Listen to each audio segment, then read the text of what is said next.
Hello there, ladies and gentlemen, and welcome to another edition of the Mr. Warren Hayes Show. I'm Mr. Warren Hayes. Thank you very much for joining me again this week for another couple of hours of wrestling talk where we're going to cover not as many topics as we did last week. We had quite a few last week, but this week focused, excellent, juicy topics that I'm really excited to get into. Look, I'm going to give you my WrestleMania Backlash predictions, not predictions, but final thoughts, a review, if you will.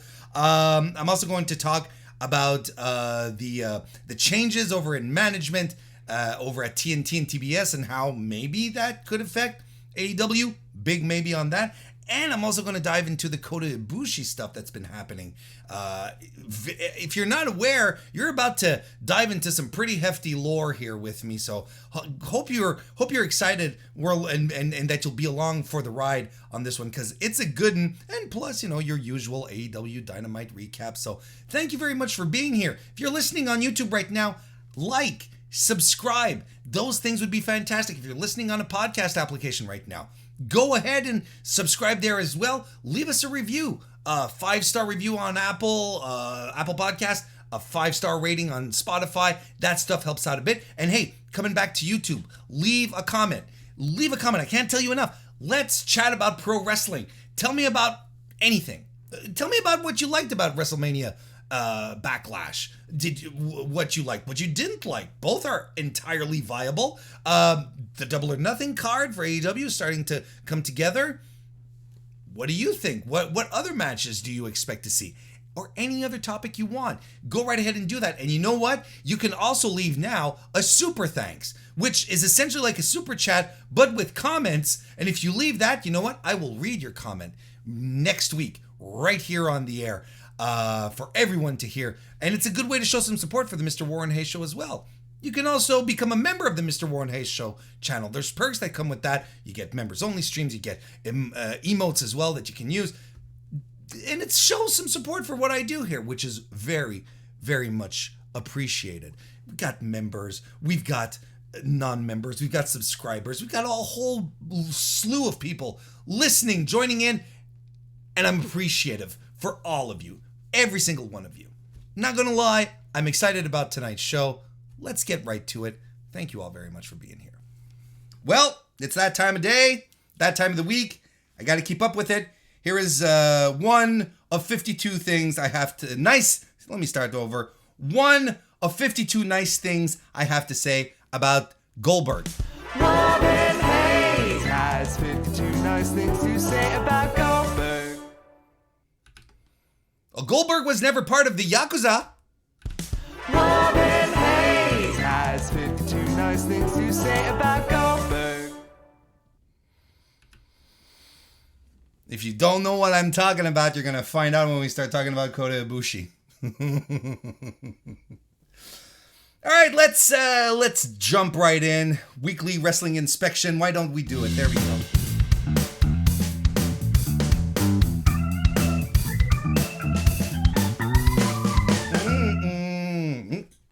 I cut the music too short. That's okay. Shout out to Ben who composed that for me, and I'm still using. How long has it been now? 2 years that have been using that. I think that's pretty good. I'm just gonna. This was not planned, but it has come out today. This report over from the boys and girls over at Fightful Select regarding MJF. I'm just gonna touch on this. And honestly, there's so much other stuff to talk about, which really has some great meat on the bone.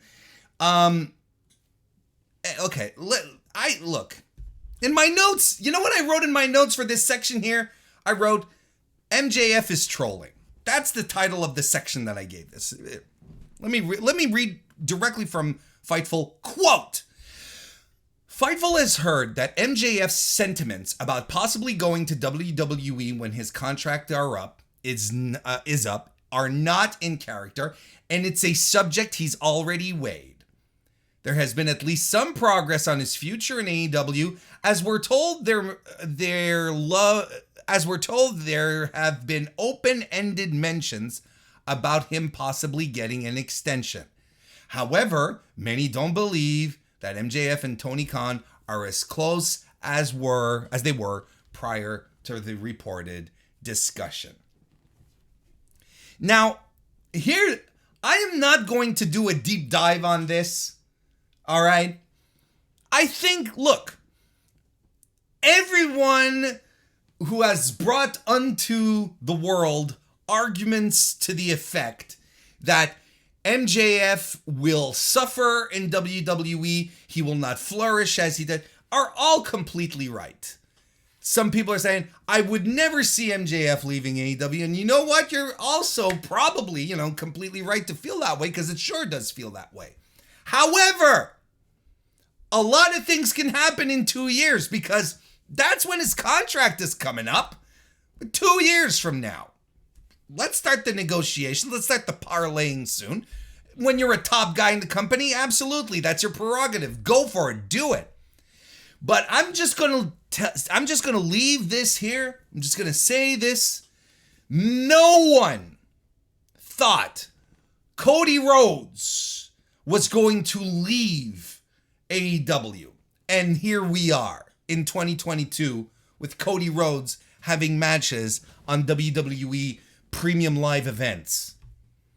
I'm not comparing the two.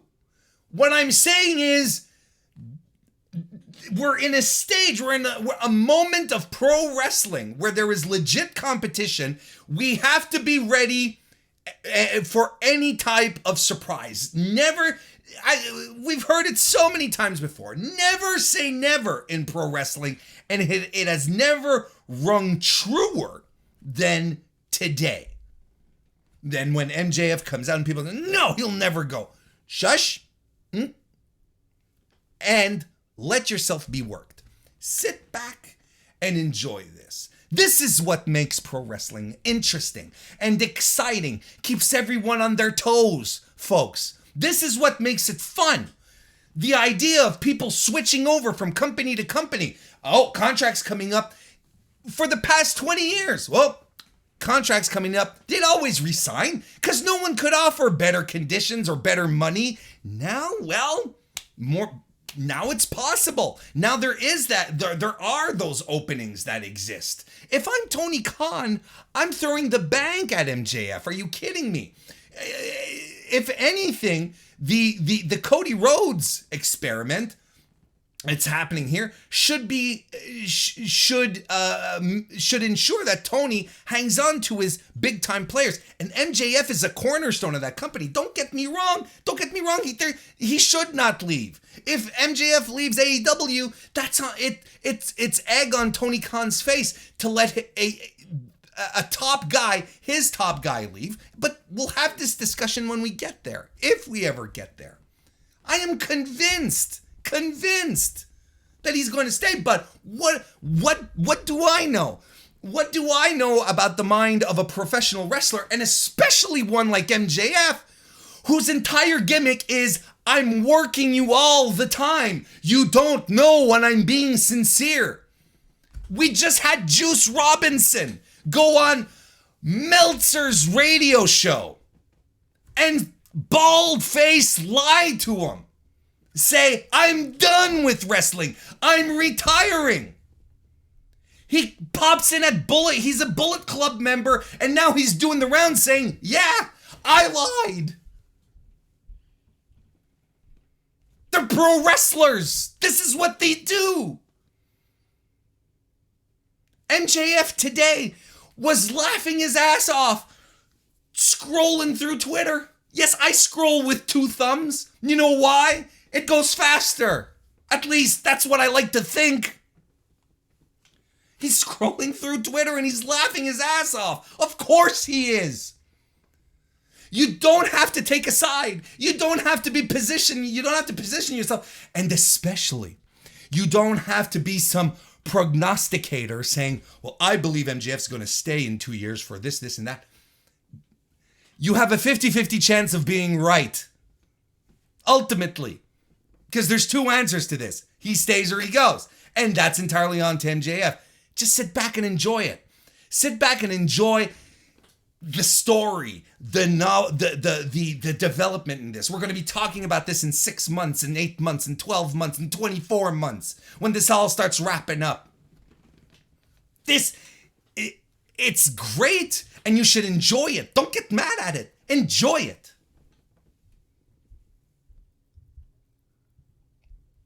And for sure, see, if anything, take exactly what happened to Juice, what happened with Juice Robinson, and think about what MJF might be doing.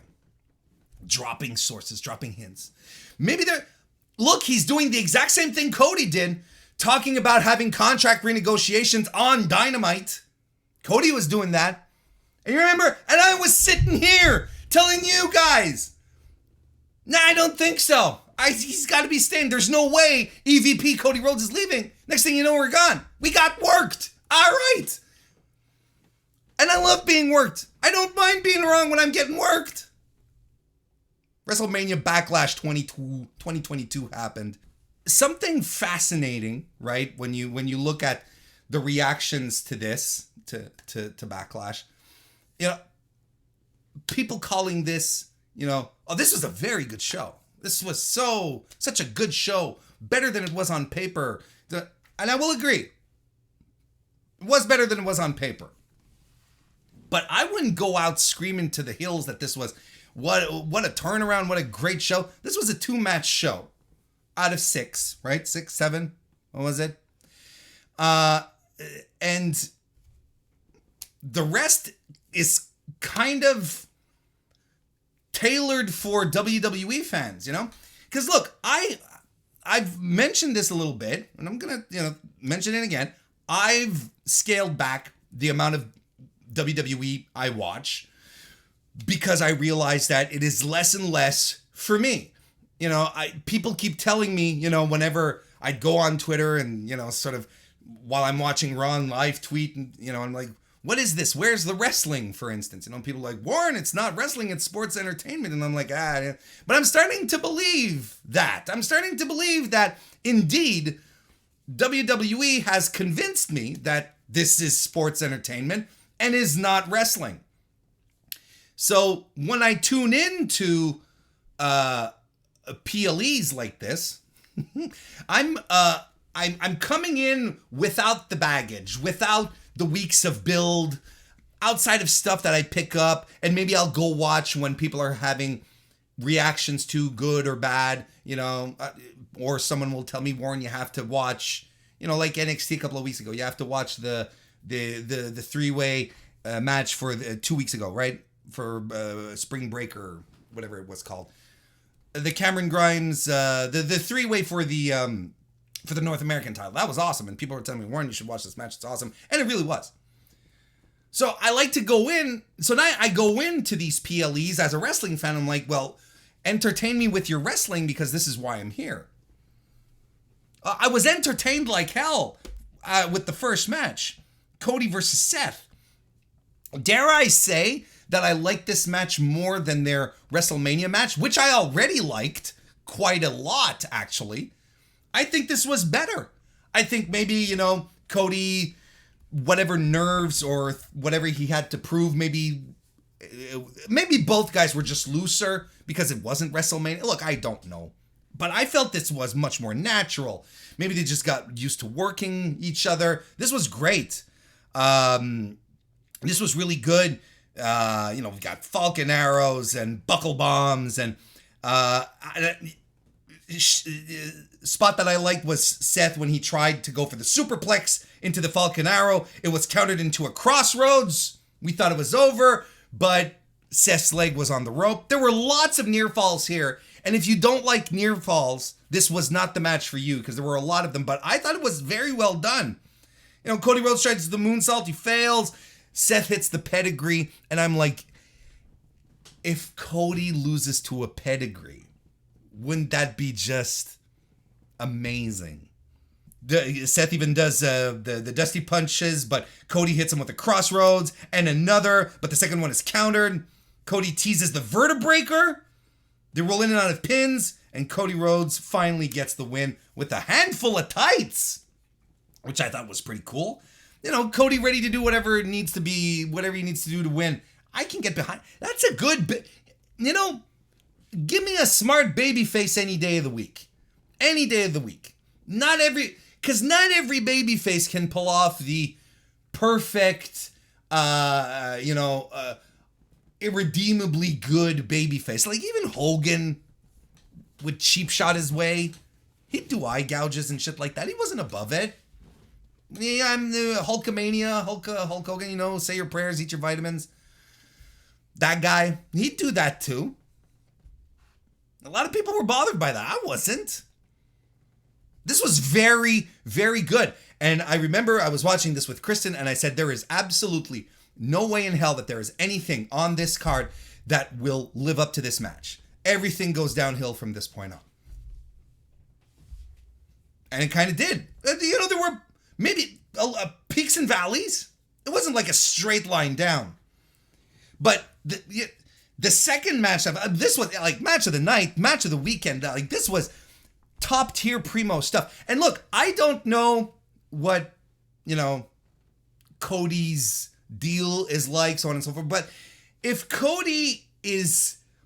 they brought in Cody to make the hardcores happy and produce some really good wrestling matches, if that's his thing, let's do it. Let's fucking go. Like people have been telling me that Tommaso Ciampa and Mustafa Ali are angling for a feud. That's a match for a guy like me. That's a match that I'm craving, that I'm like, yes, let's go. This is something that I will tune in to watch. I will pay to watch a match like that. So if they sprinkling in stuff like that, that's fine. But if they keep giving me Bobby Lashley versus Omos, they can go fuck themselves. Like this is not like this match lasted 8 minutes and 51 seconds. Okay?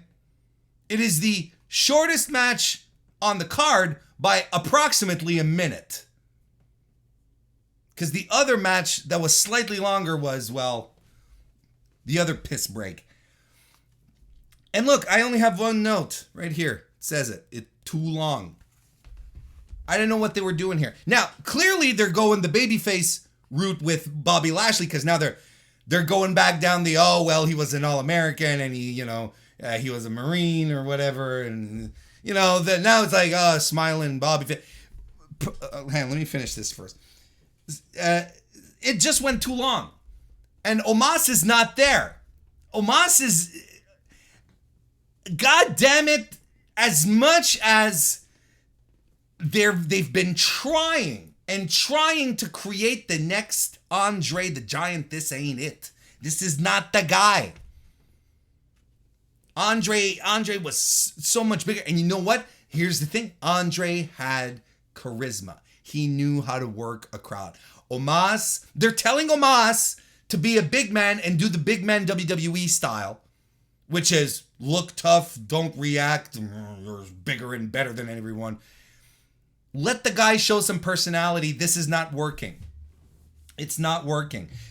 And I'm saying they're trying to make the next Andre the Giant. They're trying to make the next Braun Strowman.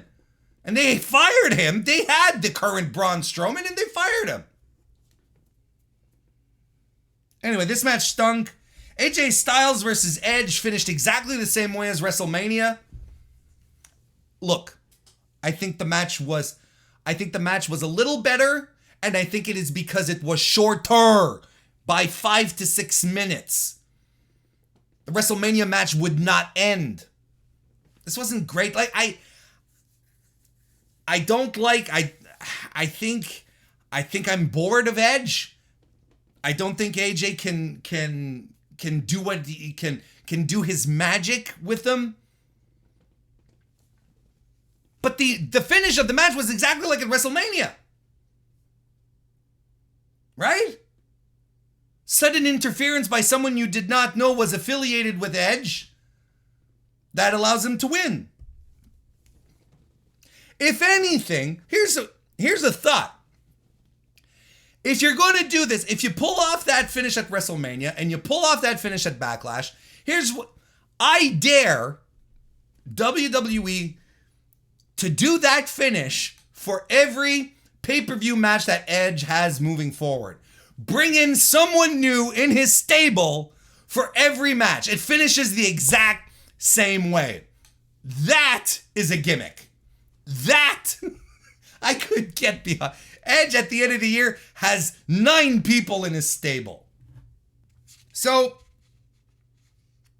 there's good news and bad news in the Ronda Rousey-Charlotte match. The good news is that it was better than their WrestleMania match. And, I saw a lot of my peers or people who are not my peers lauding this match, saying, oh my God, it's so much better. It's so great. What a great match. And I'm like, well, look, the bar was already so low. The bar was dirt low. The bar was so low, it was on the dirt. If you wanted the bar to get lower, you would actually have to put effort into digging up the dirt so that you could put the bar deeper into the dirt. Like you'd actually have to work to get this match to be worse than the match we had before. It was a good plunder match. I don't know what to tell you. I enjoyed it to the degree where I thought Ronda's where the microphone little speeches, the little bitch. I'm like, come on, just don't do it. And the finish, complete disaster. The finish was an utter disaster. Charlotte gets rolled up into an arm breaker, right? And Ronda has it. And she has it applied correctly. You know how your elbow is supposed to bend? It's supposed to bend like so, in a joint, right?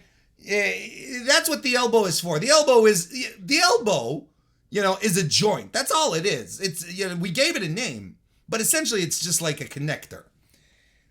So when you do an arm breaker, you want to bend the arm on the opposite side of the joint, and that hurts. That's the thing, right? We're good on that, right? I think we agree. That's how it works.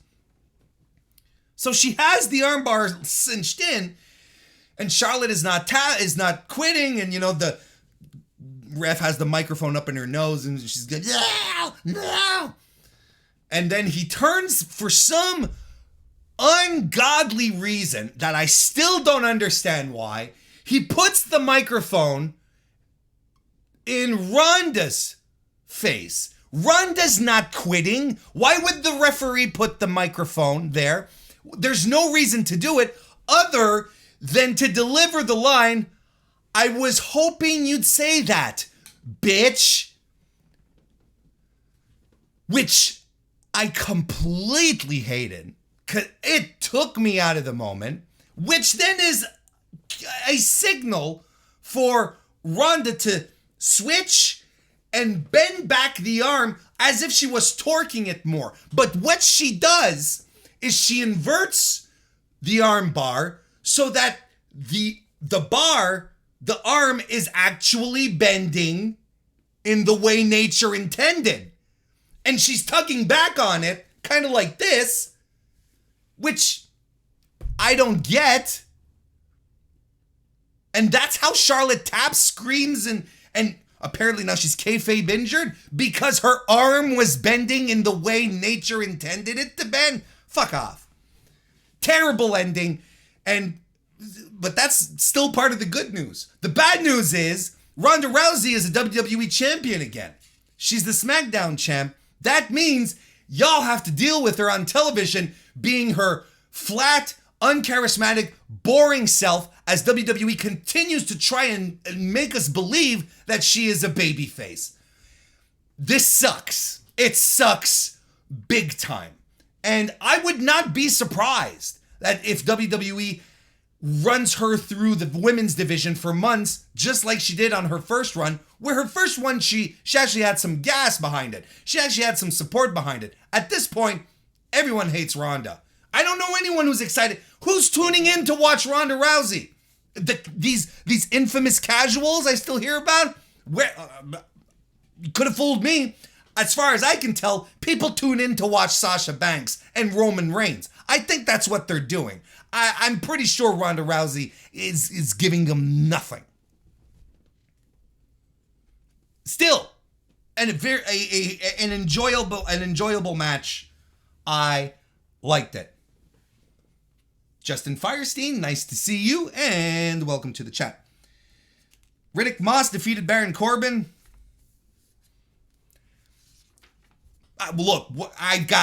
Here's the only comment that I will give here. If they are supposed to be turning Riddick Moss babyface, right? If he's supposed to be a good guy now and abandoning, all the Happy Corbin Joker's bullshit, why is he still in an obnoxiously stupid heel ring attire? Why is he still doing the shorts with the color suspenders and the socks? What the fuck? That's not if you want to get him to be a babyface, start by changing him out of his asshole gear that people have grown to hate. Put him into something cooler. It's like, look, I don't see what everyone in WWE seems to see about Riddick Moss. I don't see it. I've never seen it. No, that's not true. I saw it when he was in his tag team with Tino Sabatelli back in NXT. I thought they had a fun combination there. But look, everything they've tried with that guy has failed. Everything they have tried with that guy has failed. Now they're taking him out of the situation that gave him heat. The bad joke shit. They're thinking he's going to fly on his own. Oh, come on now. This match was boring. And the Bloodline defeated RKO and Drew McIntyre. What a great SmackDown main event to top off the show. There was nothing wrong in the match. Like, it was the most, I could call, not move for move, but sequence from sequence, what was going to happen. I called the entire match. It was the most formulaic WWE match. You know what this was? This was a house show main event that you got on pay-per-view. Oh, premium live event. You put all these guys together who have, and the thing is that the house show match would probably have been a lot more fun because then the guys in the ring don't have the camera on. They're more interactive with the crowd. They're a little looser. They're doing goofy shit. This was very, very, very, very, very average. It was a SmackDown Friday night main event. That's what it was. Look, I didn't hate the show. I think WWE has put on worse PLEs, but I think Backlash is a representation of everything that's good and everything that's wrong with WWE. It really and truly is. You got great workers that can put on fantastic matches that will have me jumping out of my seat, getting really, really excited. And then you'll have, the perpetual Roman Reigns story. And then you'll have wrestlers putting on great matches, but people that I don't care about, that I don't want to see. You know what I mean? It really is the combination of, it's really WWE's best foot forward, but also its worst. So you got a really nice shoe, and then you got like a sock full of holes.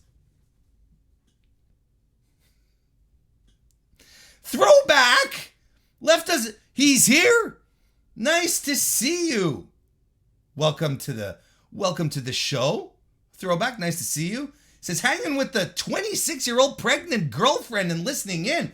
Are you kidding me? Congratulations, man. He says, it's WWE. We should all be disappointed in the way they set up their big matches. Yeah. But that's the thing. Like I said when I was starting, I don't watch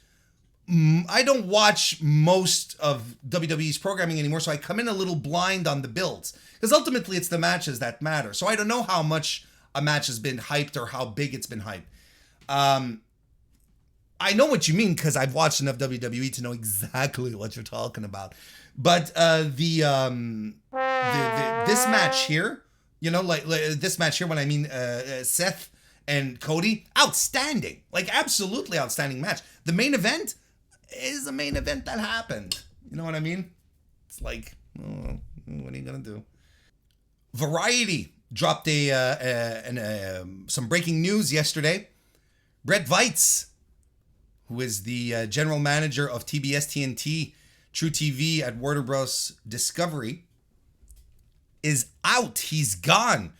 Brett Weitz is exiting as general manager of TBS TNT and True TV, Variety has learned. Weitz, who was appointed in the role in January 2019, was among the group of Warner Media execs that came over under the new David Zaslav selected regime at Warner Brothers Discovery following the close of the Warner Media Discovery merger in early April. Weitz was moved under Discovery Lifestyle Channel's chief Kathleen Finch, who assumed a newly created role of chairman and chief content officer of U.S. Networks Group, a new consolidated organization comprising the company's more than 40 new U.S. networks. His role has now been eliminated, with Finch taking oversight of TBS, TNT, and True TV. So, what does that mean for AEW? Because that's everyone was talking about yesterday. Look, at this point, the best we can do is speculate. And being a wrestling fan, part of the joy of being a wrestling fan is the speculation. I mean, right? We're being honest with each other. It's part of the fun. So let's speculate, shall we? But we're going to speculate responsibly, all right? Because we don't know what's going on. None of us are in the room. I don't think. I hope. Look, if any of you listening right now is in these discussions over at, in the higher spheres of Warner Brothers Discovery, please hit me up in my DMs. I'd love to talk. But the important thing that we have to do when thinking about what this could entail for AEW is to get out of the wrestling bubble. Because no, people, this is not the Cody effect.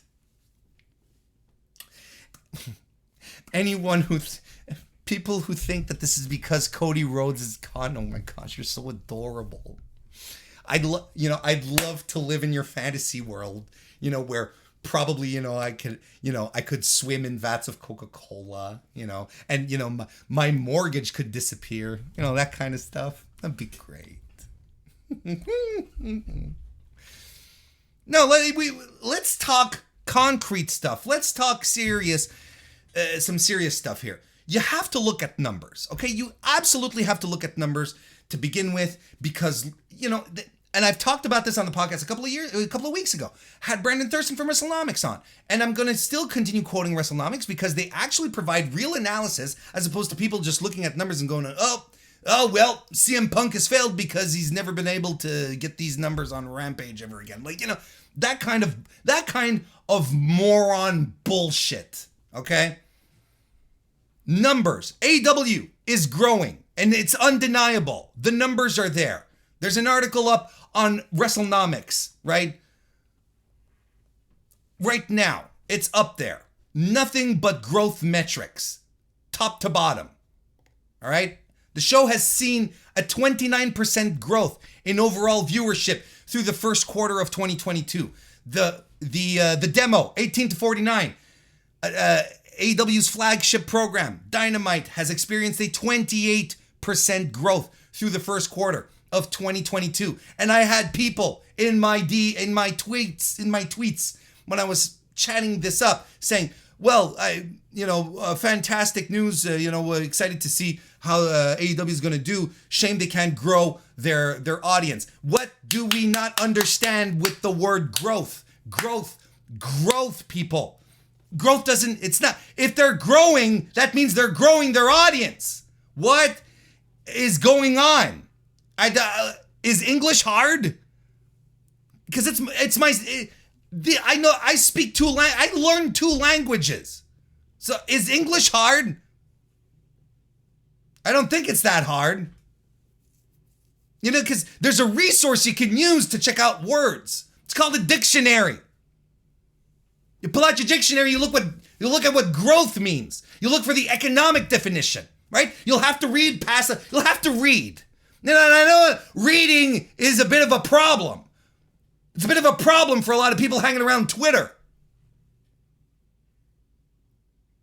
You're going to have to you're going to have to actually put your eyes, focus them on the page, on the words, and make sure that the words form sentences that you can understand, and then maybe you'll learn something.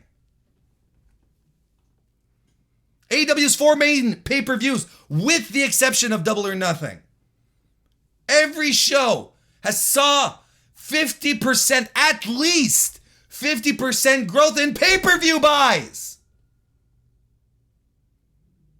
Oh, but they're not growing their audience. All Out 2021 exceeded 200,000 pay-per-views. It's the most for a United States pay-per-view since 1999.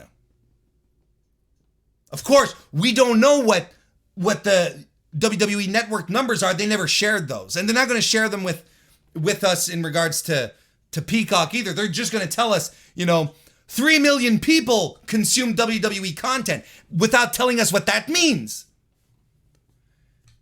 The verbiage is very, very clear here, and they're choosing their words. They didn't say 3 million people watched WrestleMania. They didn't say 3 million people watch Raw per week. They said 3 million people consumed WWE programming. Does that mean they watched 10 minutes and they hit the bricks? Does that mean that they watched 50%, 60%? These are metrics they can get with these streaming services, with Peacock. They could get it with the network too. Hell, I get it on YouTube. I can see where you guys stop watching. Hopefully not now, because it's about to get good. In the first quarter of 2022, Revolution did not see the same growth in 2021, but it was still up 17% from 2021. And people will still say they're not growing their audience.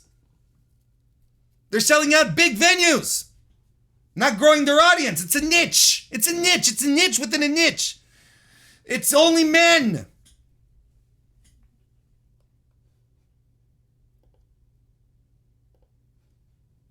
So you have a show on your network that is experiencing growth, and the next best thing, the closest competitor in that bracket of sports / unscripted television, WWE, is not growing.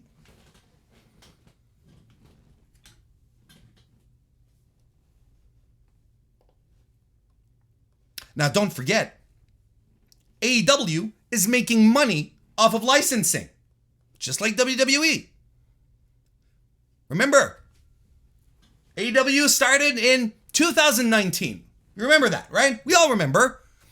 In January 2020, mere months after its inception, Warner Media and AEW renegotiated 4-year contract that would keep Dynamite on the station to the end of 2023. 4-year deal worth $175 million, roughs out to about $45 million a year, including TNT having an option for 2024 at, as we are told, a significantly increased price. Now, there's been rumors going around that the option might not be invoked. Okay, there's these reports going around. I think for fairness, I'll throw it out there. So, a mere months after AEW is on TV, they renegotiate their contract. A year later, they renegotiate again. This was when they announced that Dynamite was going to TBS and Rampage was going to be this fabled third hour, right? That would be on TNT. During this same announcement, they said that on top of that, that this was a brand new deal. The company is barely 3 years old and has already renegotiated twice for better terms. Because it's performing well. PW Insider reported that the financial terms of AEW's extended deal with Warner Media was would be in the area of 8 figures, which could be anywhere between 10 million to 99 million. We don't know exactly what the number is. And just before that, they were on a 4-year deal at 175 million.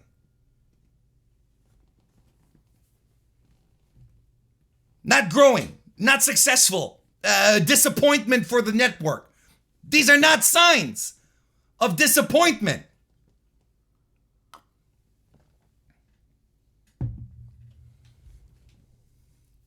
As a television property, objectively speaking, AEW is unscripted in its field. Unscripted in sports, unscripted, that basin of shows. It is a top 5 show every Wednesday night, mostly behind live sports, which is a juggernaut. These are good things. These are good things. If you're a television executive, you look at this and you're like, this is great. Because on top of that, I was listening to Brandon Thurston and he was saying, he came on my show a couple of weeks ago and said, that Eric Bischoff was spitballing that Dynamite was probably costing a little less than $500,000 to produce per week. Brandon was like, maybe a little higher. This week it was like, I'd say about 800,000, excuse me. 800K per week. WWE probably costs $4 million a week that is a bargain. A bargain for more consistent, better ratings. Or at the very least, comparable in the demos, right? If you want to start getting anal about it.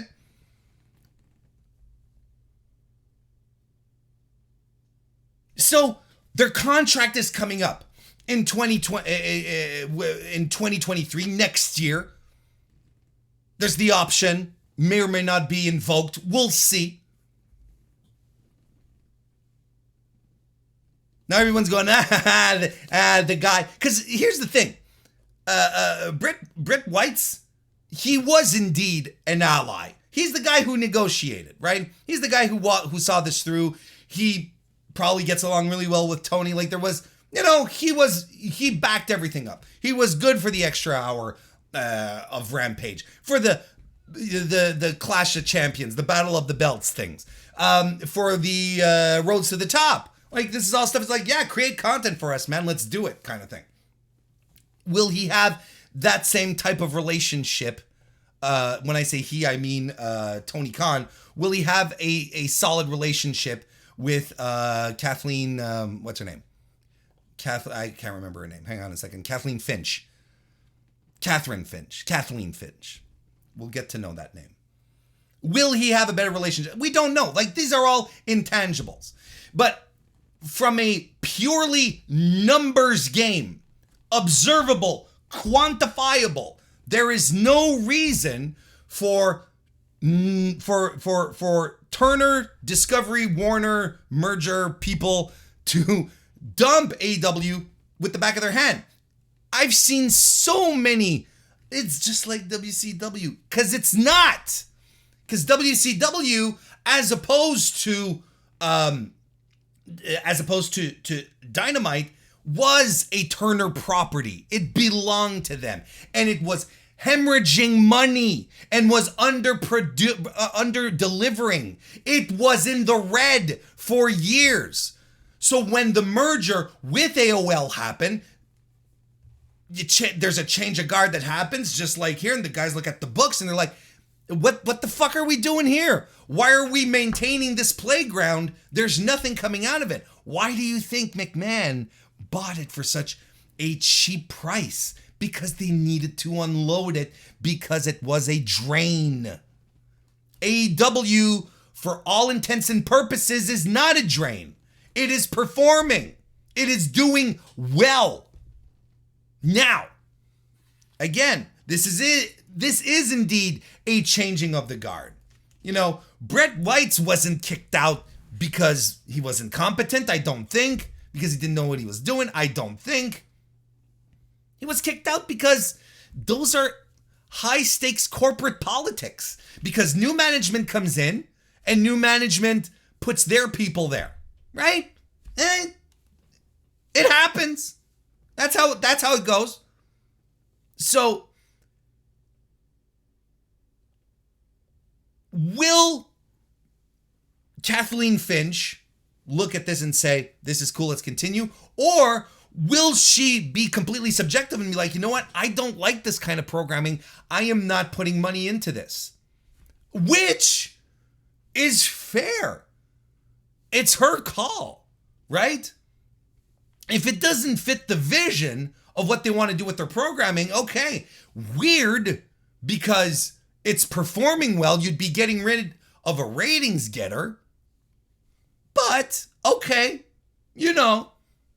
roll with it. We'll see what happens. But I'm not even worried about that. I'm not even worried as to whether or not they'll stay on TNT or not. It doesn't bother me. It does not bother me because I am 100% convinced that AEW will find another home, another network to call home, that they'll be able to settle in and have a similar deal. Maybe not the big time deal that Tony Khan is projecting to get or was projecting to get in 2024. But it's not going to disappear. If anything, like I'm USA Network, right? If I'm the USA Network and I look at AEW, the way it's performing on a Wednesday night, at the cost,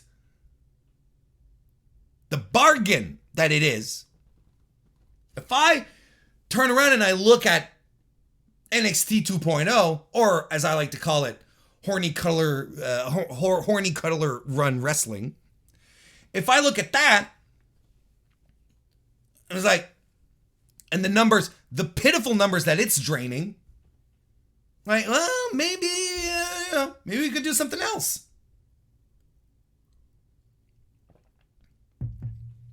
Maybe we should think about, because don't forget, WWE's stuff is coming up at 2024.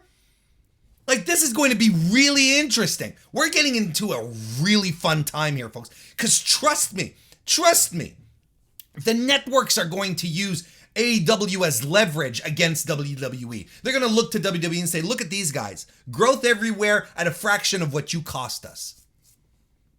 WWE is going to look at their networks and be like, well, look at the value that we bring, because WWE brings content.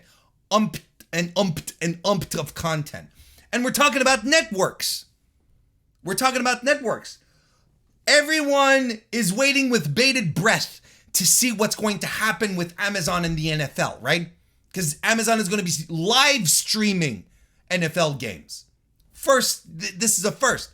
If this works out, the live game is going to come to the streaming services, which again is going to be something new. Apple TV, Peacock again. I tossed Netflix in there, but I read reports that the only reason Netflix isn't into the live streaming right now is because its infrastructure wasn't built for that. So, what if AEW ends up on a streaming service? And would that be such a bad thing? I don't know. I don't think so. There are so many avenues. So many avenues right now for content to get to get on TV.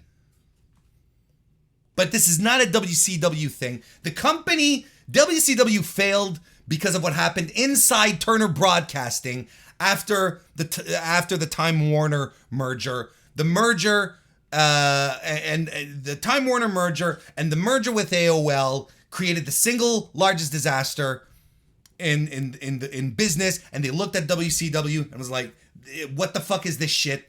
Hit the bricks." And there are people out there that want to tell you that AEW is going to fail, that it is failing, that it's going to be canceled, and we're never going to see it again. Now, they are entitled to their opinion, despite the fact that it is an absolute shit opinion. And I'll tell you why it is a shit opinion. Because these people who tell you that are not wrestling fans. Anyone who is clamoring for the end, the cancellation, the dismantling of a place for wrestlers to work and get a solid payday is not a wrestling fan. It is not someone you should be listening to. They do not care about wrestling. They care about the fact that they don't like Tony Khan, that they don't like AEW. Oh, their fans are so cringe. I hope AEW fails. If you are a wrestling fan, someone who supports talent, you will be disappointed. You will be nervous at the concept of AEW maybe not being around anymore. Because it's more paydays for wrestlers, bigger paydays for wrestlers, guaranteed contracts for some. It helps create the ecosystem of wrestling that exists in North America with WWE, AEW. Then you got the tier right underneath, like Impact. Thank God Ring of Honor's still around we'll see what form it takes, but another place to work, MLW, NWA. You may not like everything they do. You may not support everything they do. You may not watch everything they do. But they are crucial to this ecosystem so that professional wrestlers can start in the indies and, depending on their choices, work their way to the big time. Because there has to be big time. There has to be more than one big time. There has to be more and more places for wrestlers to get jobs week after week. So I promise you, and I swear to you, anyone who says, I hope AEW fails, does not like professional wrestling. Period. And frankly, I don't even feel that way about WWE. Like, I don't want WWE to fail. I don't want it to go bankrupt. I want it to do better. I want the product to be better. And I want the product to be better. I want it to treat its talent better. And I want it to be a good corporate citizen. And I think that's not too much to ask. Right now, I can't stand it for a bunch of reasons, but I don't want WWE to fail. You know what I mean? Okay, we're going to talk about the Kota Ibushi situation. There are so many levels to this, okay? And it started this week with Kota Ibushi. Of course, New Japan Pro Wrestling superstar, who this week was tweeting out stuff about a New Japan official named Kikuchi. He started leaking DMs from Line, which is a messaging service that's very big in Japan, showing off a very contentious relationship between the two, where Ibushi seems to imply that Kikuchi has been unfairly keeping him off television shows, period, because of medical conditions, and maybe other, Ibushi's been talking about maybe some other unsavory stuff as well. This has been quite the story, and it's been covered live on Twitter and also over at the Flagship Podcast. Hassan Terrell, nice to see you. Welcome to the chat. Been covered rather extensively, and basically through translations that were provided by Twitter user Golden_Kuma and another Twitter user called The Feelite. We're able to get a picture of what seems to corroborate what Kota Ibushi is talking about. And I want to show up their hard work that they put here, them and the reporting, the great reporting that we got from the Flagship Podcast as well. So I'm gonna mush all of this together to try and paint a picture, because I know a lot of people, like I had people DM me, I was like, what's going on with Kota Ibushi? And I'm like, Jesus, it's such a tangled tale. I'm going to bring everything together here to sort of paint a picture as to what's happening in this legitimately interesting drama, but one that could have very, very serious repercussions. Like, this is not Eric Bischoff and CM Punk, being bitchy at each other. That's high school, middle school drama bullshit. This has implications. This is much more serious. And the fact, and there's a fourth wall that's being broken, cultural things that are being tossed aside. Let's get to it, okay? So as I said, And the links are all in the description, by the way, to follow all of these people. And I think it's important because they did do fantastic work on this. What I'm going to do here is use the social media timeline that was put together by Twitter user The Feelite over on their website, vendingmachineseat.com, and also the deep reporting that the boys over at the Flagship Podcast did over. That's on their Patreon. You have to be a subscriber, a patron to access it. But I'm going to try and bring this all as cohesively as possible. Now, the first few elements here that we're going to talk about come directly from the Voices of Wrestling Flagship Podcast report, where they were reporting that there is massive heat between Kota Ibushi and Kikuchi. This heat has been going back several years. They say it started around 2018 when Ibushi alleged that Kikuchi, who no one had heard about, right, at this point, like really, you never heard this guy being thrown around. But oh boy, he's in the vernacular now. Kikuchi back in 2018, Ibushi feels that he was shorting him on merch money because Kikuchi was running the merch back then. Ibushi said that he wasn't being paid the amount of royalties that were promised. And at the time, Kikuchi would say, "Oh, I'm sorry, bro, mistake." Let's skip over to 2019. Kikuchi's New Japan contract expired, and it was not renewed under former President CEO Harold Mage due to what was believed to be a mishandling of the Ibushi merchandise issue, plus multiple extramarital affairs that were brought to the company's attention by Kikuchi's wife. Kikuchi then took a job writing and producing wrestling content over at TV Asahi.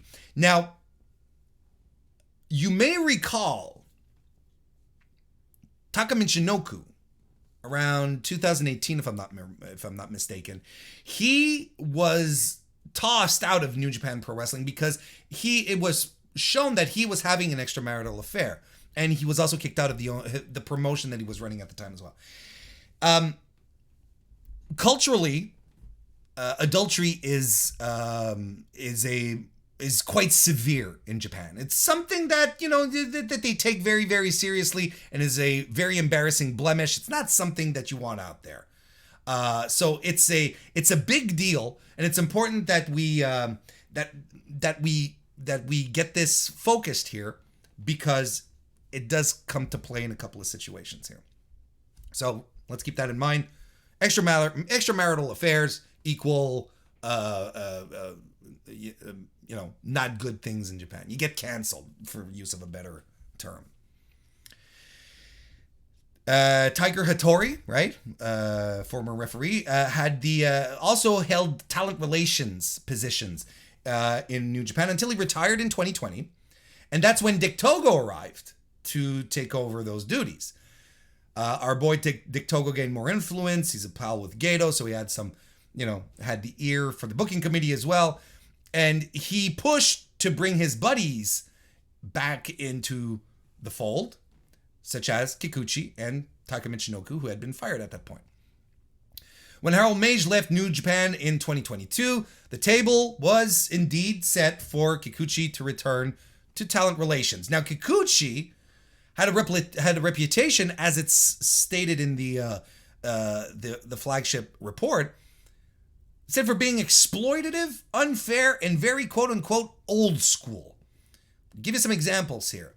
He was very strict about maintaining kayfabe, to the point that he didn't want wrestlers from various units, face, heel, Hantai, Bullet Club, if you were in a war, he didn't want you guys to be seen in public with each other.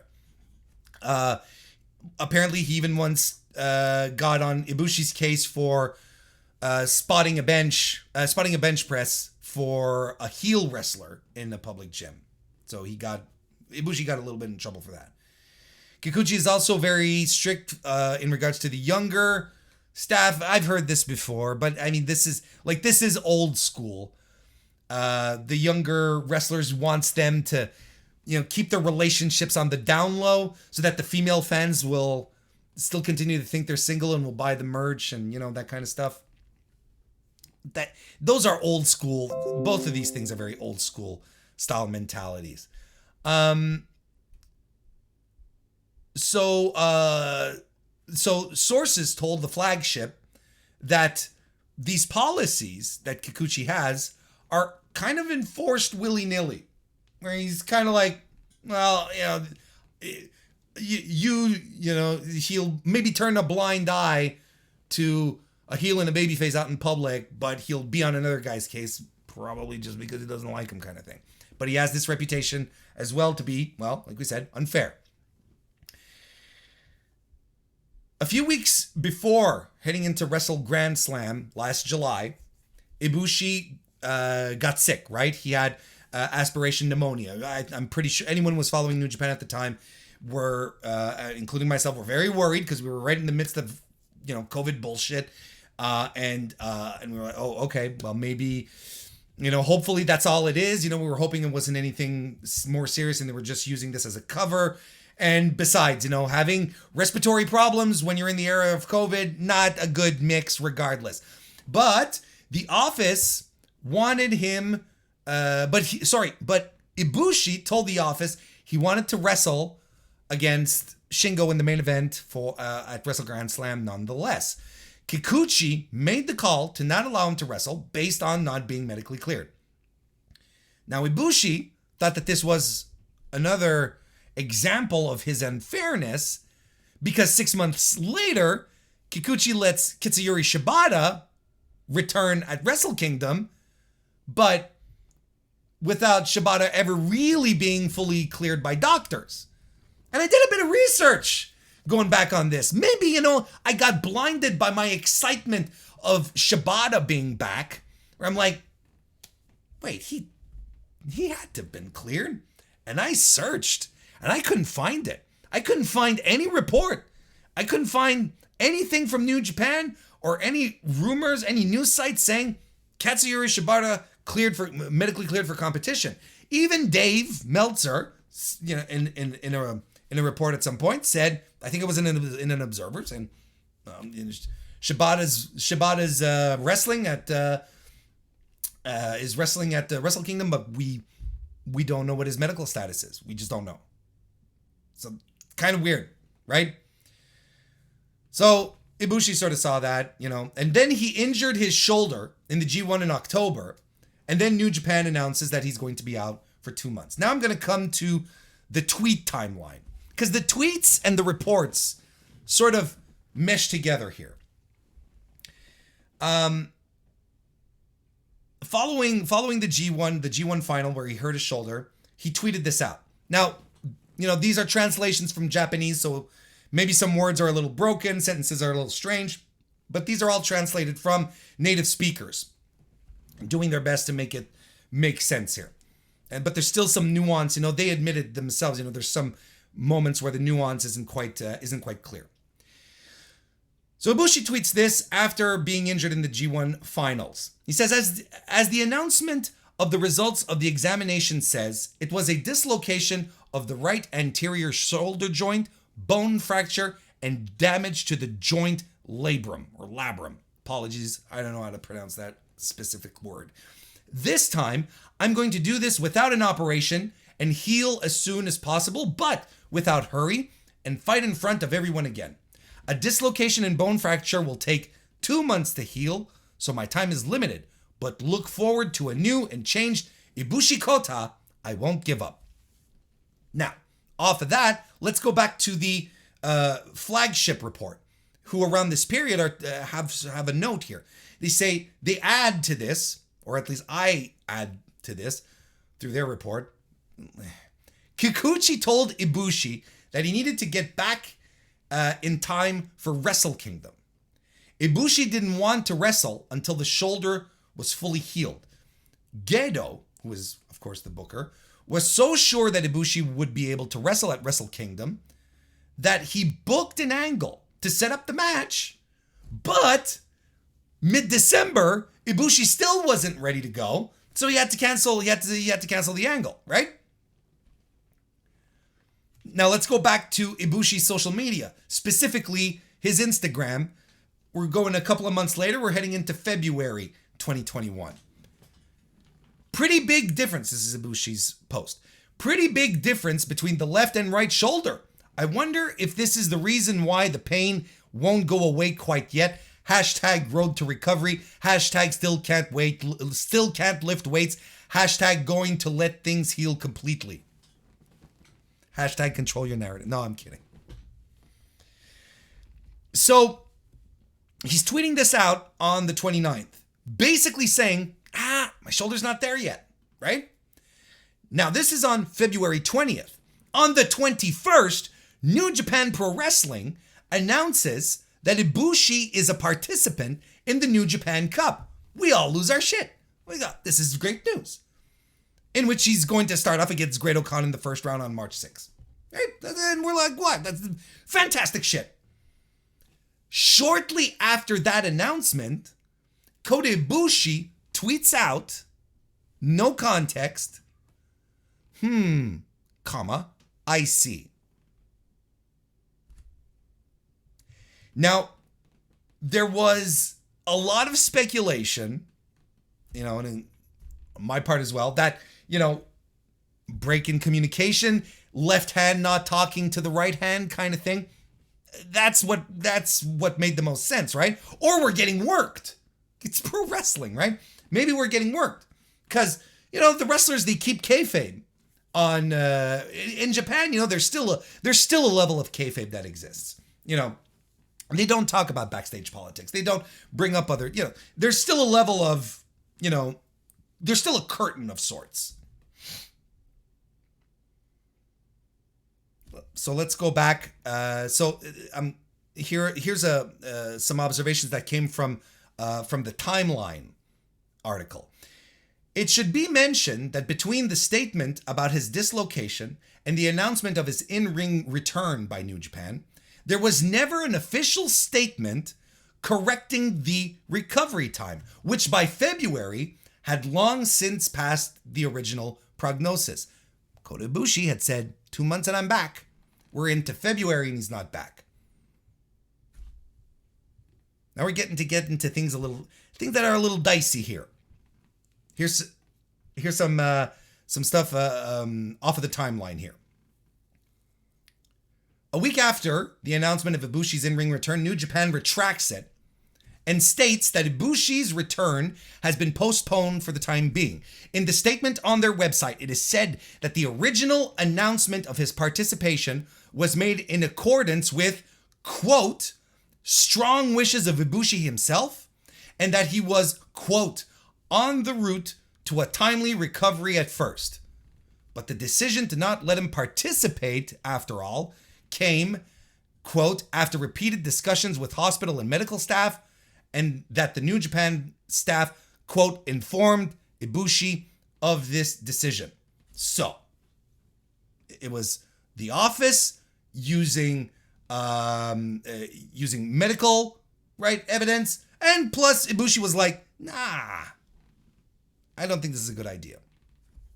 Now, if we go into the Flagships report, there's a little conflict here. Not quite exactly the same thing here.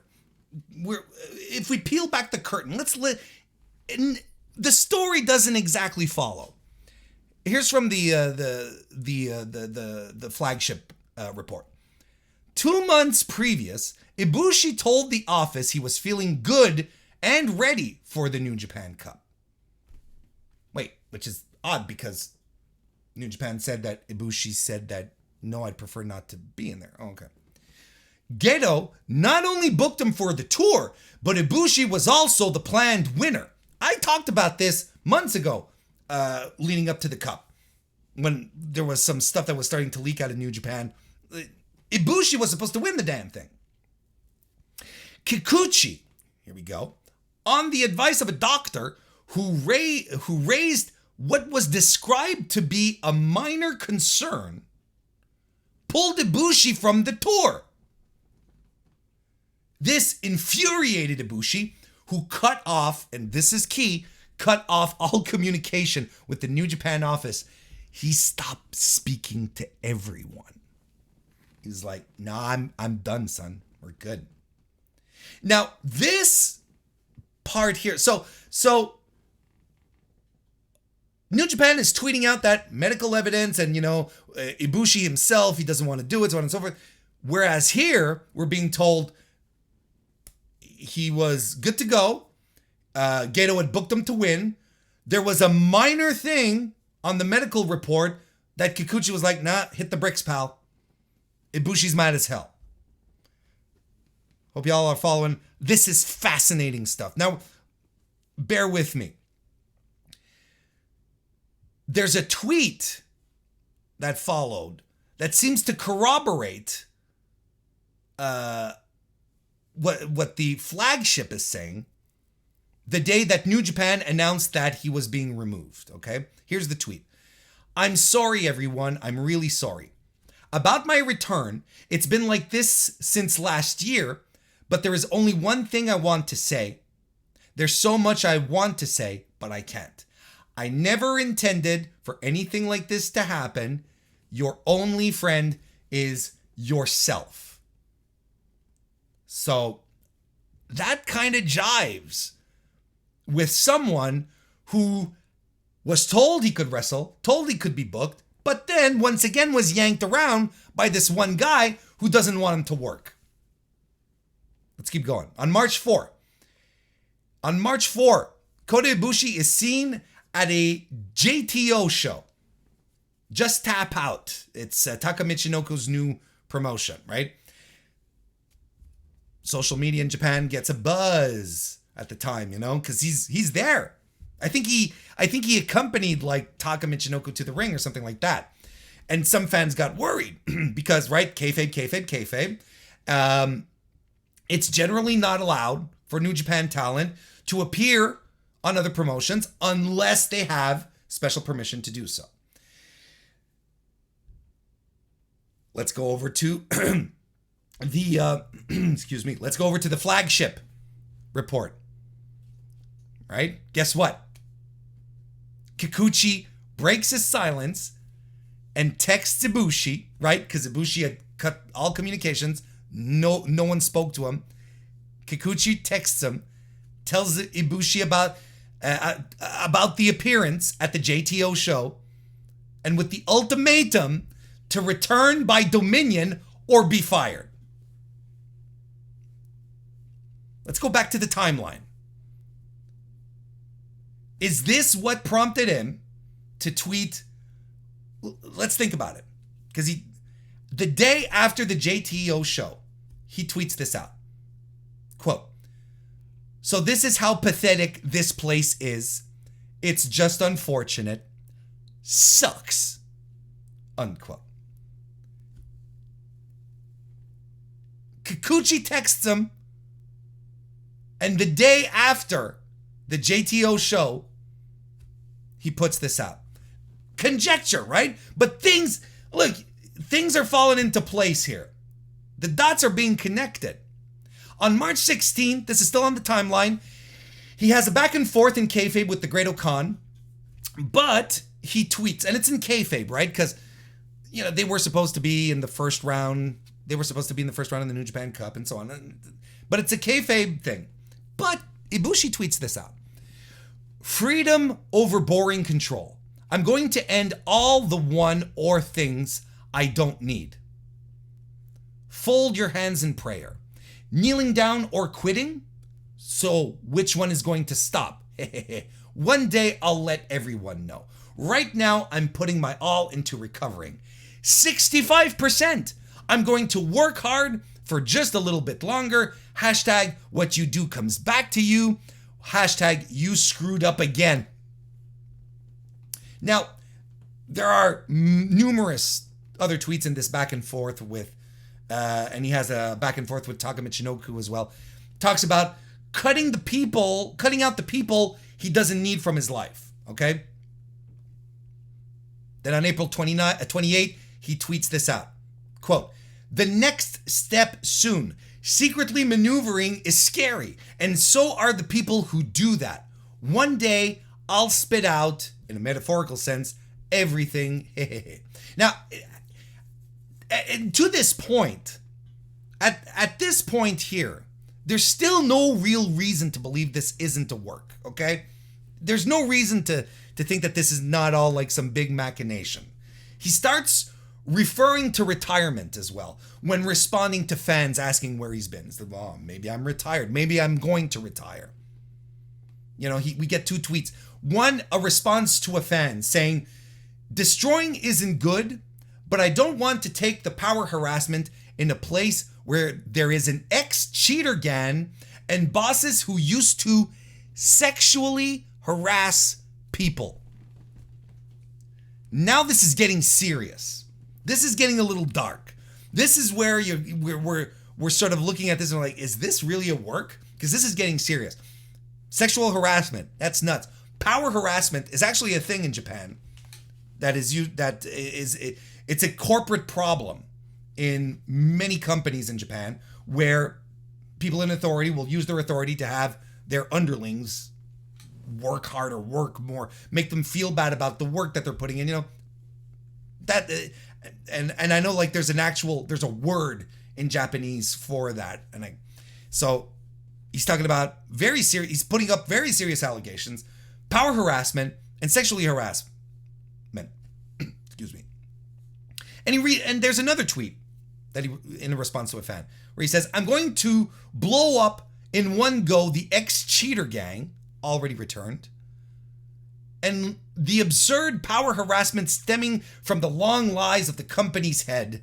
Roll up your sleeves, Tokyo Sports and TBS 2, I don't care.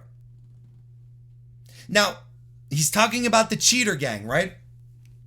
As I talked about, you know, with adultery, extramarital affairs, it's a big deal in Japan. Taka Michinoku had one.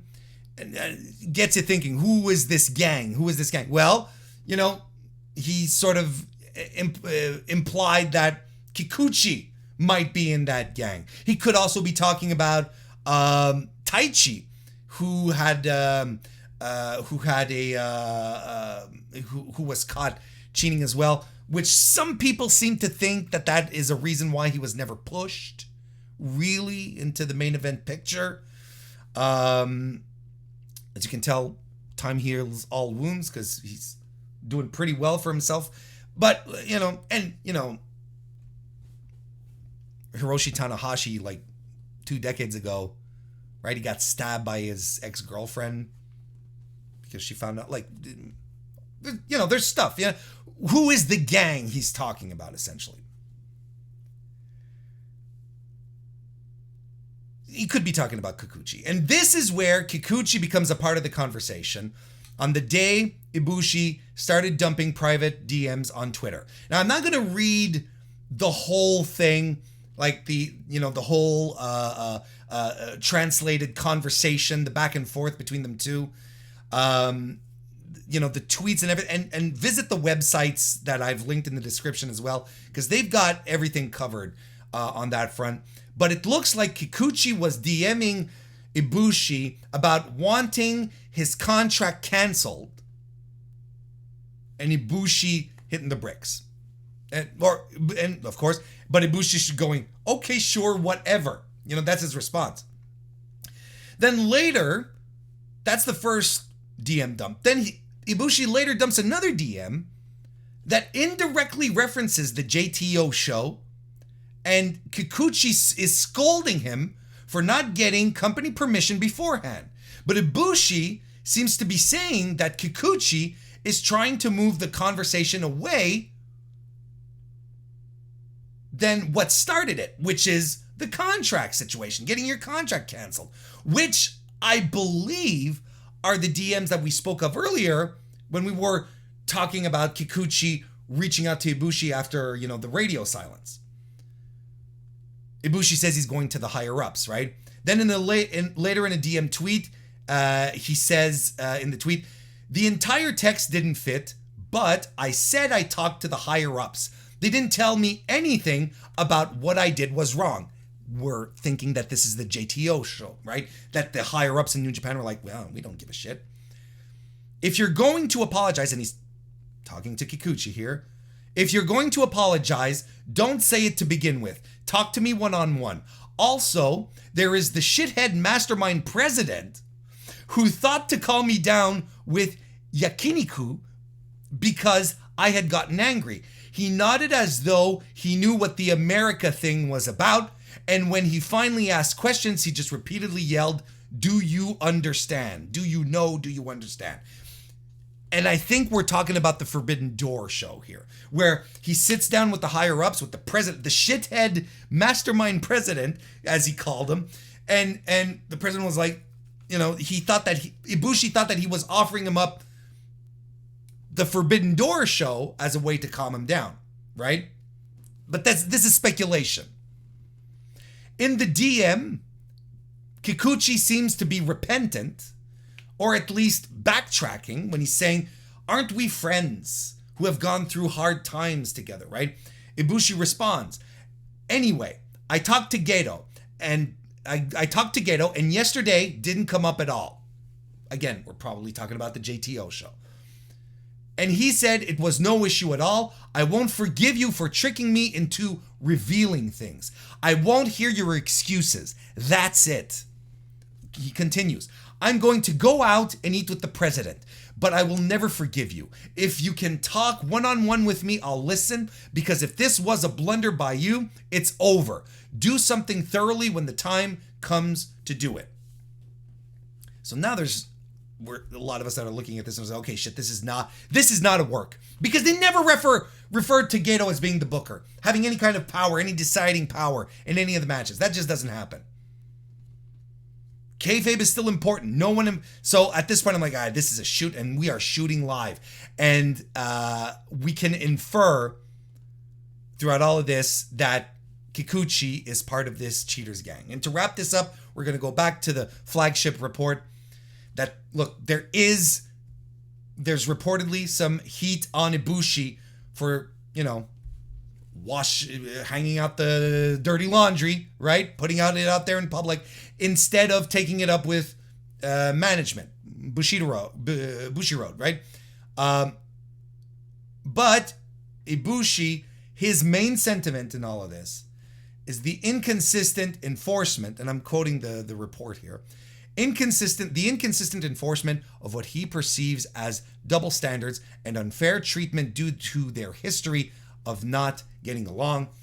That is the cause of everything that's been going on here and why Kota Ibushi is losing it. I don't think it's a work. I think that all of this is real, and it's very, very real, and it could have some very, very serious implications for people in management if Ibushi keeps going and leaking, because this story is not over. This is not over. And Ibushi is really don't forget, Ibushi wrestled the majority of his career without any contract, without sitting down and signing any paper. He's freelanced everywhere. New Japan was the first place that he signed a contract with, if I'm not mistaken. I could be wrong. But he's wrestled the majority of his career without a contract. He's the guy who went to wrestle in the Cruiserweight Classic, and WWE said, "We'd like you to wrestle with us. We'd like you to wrestle for us." Kota Ibushi was like, "Great, let's do it." And they were like, "Here, sign this contract." He's like, "I'm not signing the contract." And they said, "Well, you're not wrestling here." And he's fine, I'll go wrestle somewhere else. That's who he is.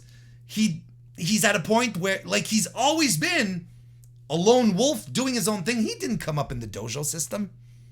He did things his own way. And he's doing things his own way right here.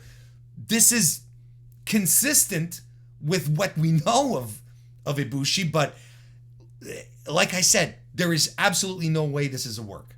This is not a work anymore, and this is a developing story. It could get ugly.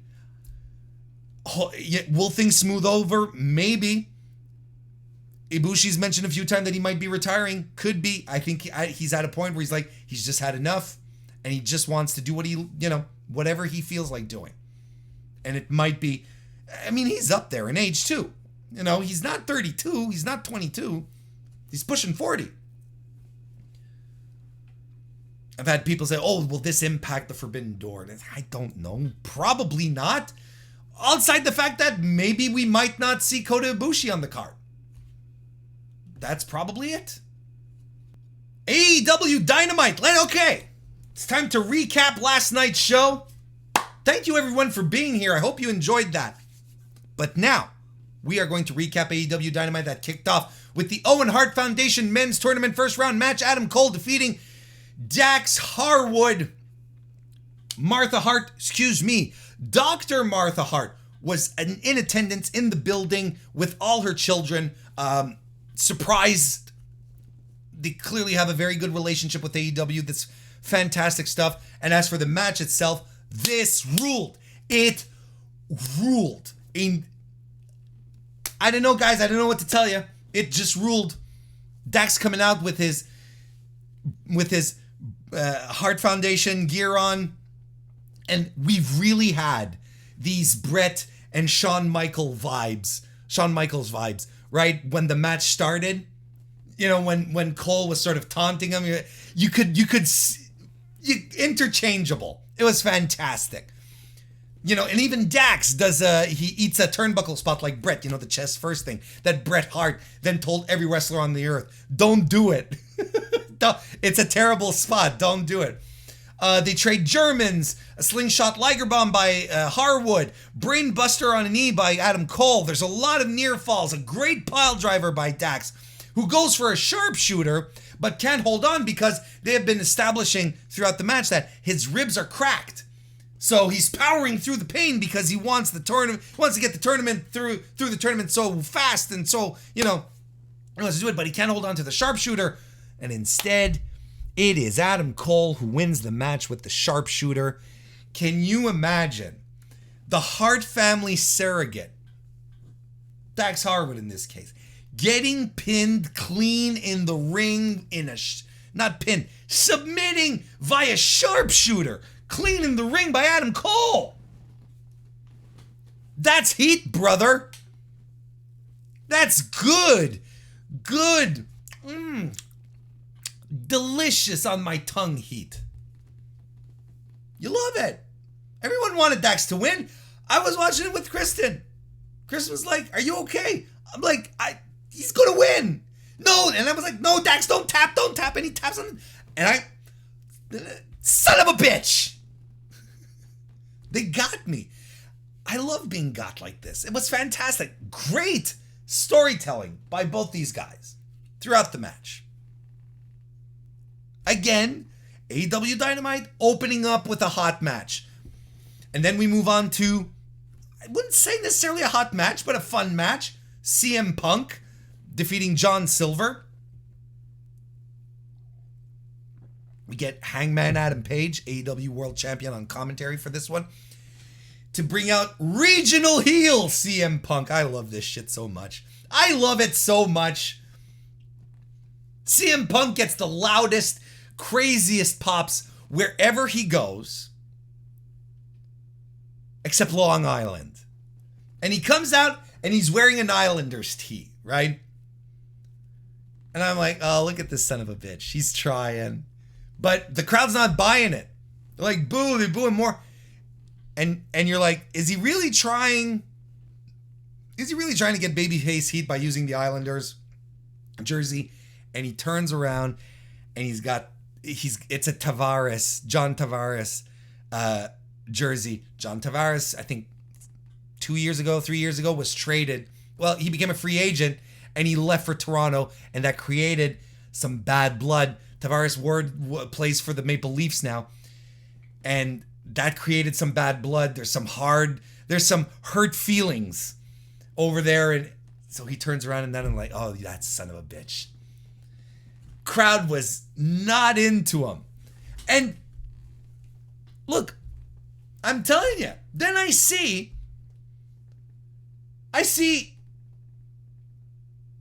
people who position themselves as connoisseurs of pro wrestling, who are supposed to know what they're talking about, that even have the little blue check mark next to their name, telling us, oh, AEW tried to get some local pops for CM Punk, but he's getting booed out of the building nonetheless. And I'm like, he doesn't understand anything. Doesn't understand a thing. Doesn't understand the history that was created in AEW with CM Punk and Long Island. And it's continuing. He doesn't know that John Tavares...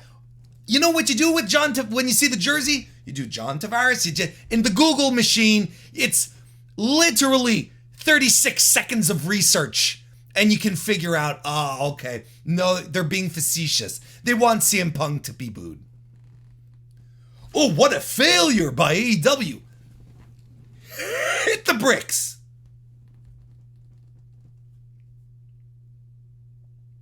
I'm telling you, there's dorks. Dorks. Oh, he can't get heat. They want him to get booed. And he's fighting a Long Island native. John Silver. What are these people on? I'm telling you, I swear, WWE has successfully ingrained sports entertainment in the brains of these people, and they think they're covering pro wrestling, but they're not. Because if they were covering pro wrestling, they would understand what's going on here. Anyway, fine little match here that we got. Silver stumps a mud hole into CM Punk. CM Punk with the over-the-knee backbreaker. Silver does that explosive trio of low kicks followed by a brain buster. I love it when John Silver does this explosive offense. He's so great. But Punk wins with the buckshot lariat. That is not his finisher. That is Hangman Adam Page's finisher. So post-match, Page, sort of pissed off that he's using his move, comes to the ring, we get a nose-to-nose confrontation. Punk cuts a short promo saying, rekindling his promo that he had with MJF during their feud. I was like, I look in the mirror, I wake up in the morning and I look in the mirror, am I a good guy? But these days I wake up in the mirror and in the morning I look in the mirror and am I a champ? And he says, yes, I'm a champ. Page flips him off. And I liked it. Page didn't say a word. Page showing fire, aggression. He's like, now he's going to wrestle next week. He's wrestling Takashita next week, which is like out of the blue and fantastic.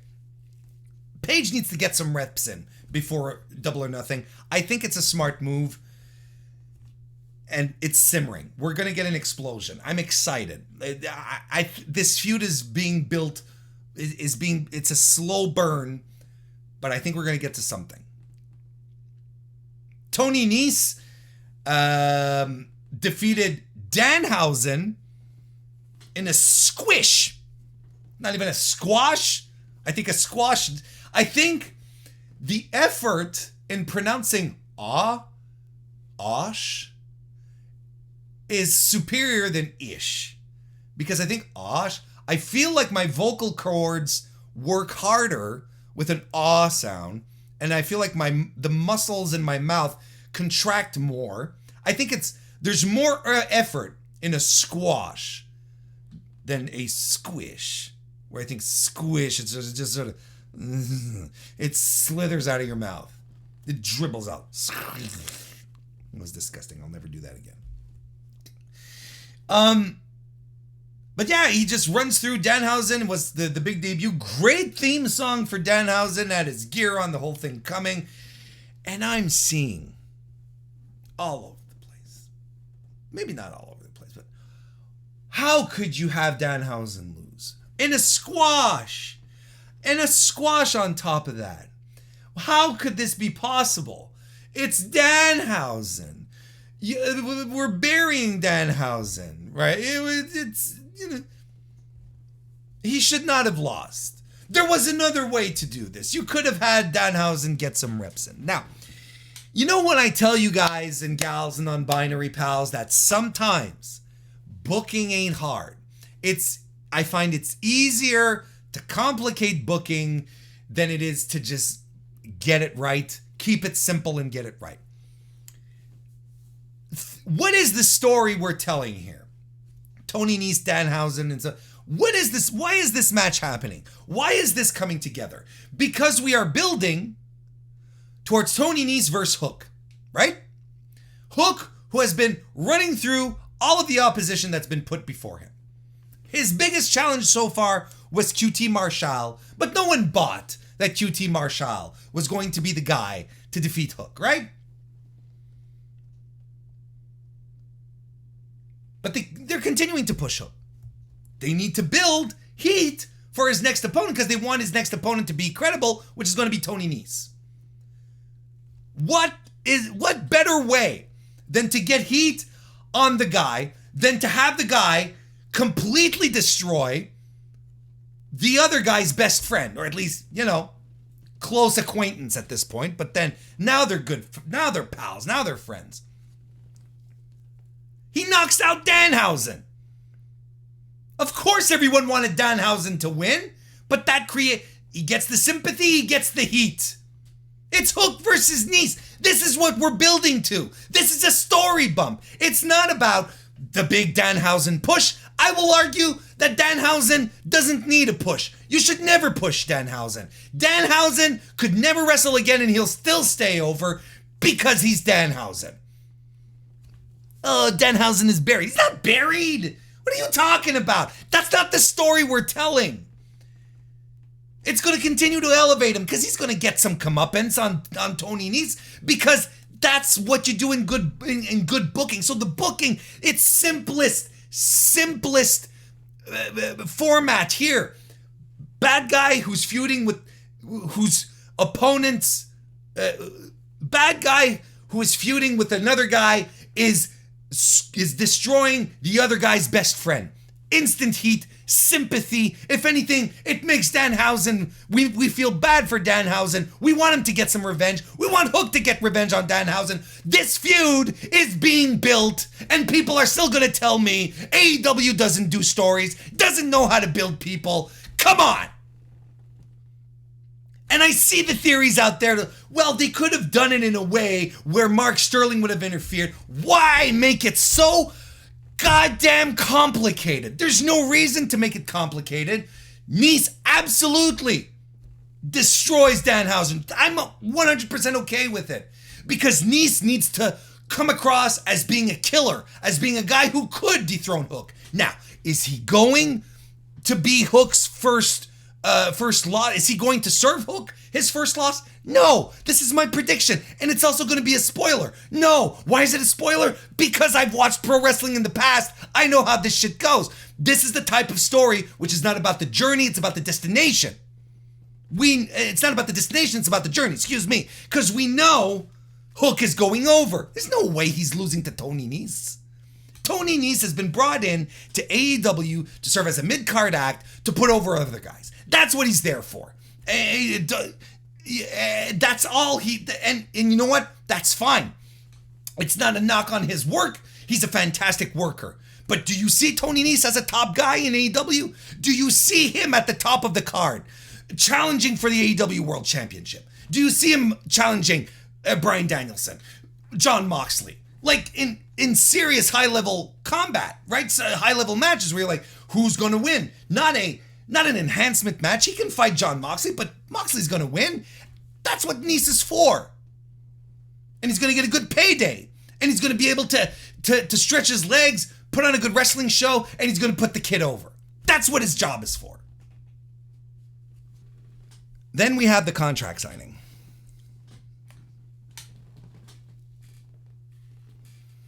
But before the contract signing, we get the brilliant mock doc side of the ring video about Wardlow's betrayal of MJF at Revolution.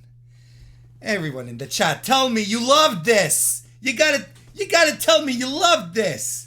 I thought, what a wonderful touch for snide, snooty, disgusting MJF to portray himself as the victim of this really dark conspiracy, like this shit on the level of, of the plane ride from hell and Jake Roberts' father. It's like, I loved it. Even Chris Jericho keeping the story alive, saying, wait, is this for MJF? I don't want to do this for this asshole. Wait, he's paying how much? Everything was there. The perfectly executed shots, like in the style of the interviewees, even bringing in the retired wrestler, right? In this case was the legendary Jewish wrestler Barry Horowitz. He says take it from a top guy like me, Sean Dean is a jobber. And you know what? Now I want to see Sean Dean versus Barry Horowitz. I want this now. MJF comes out to a huge ovation. And of course he plays up to it. And look, he is just alive on this match, okay? And on this microphone, excuse me. Just alive.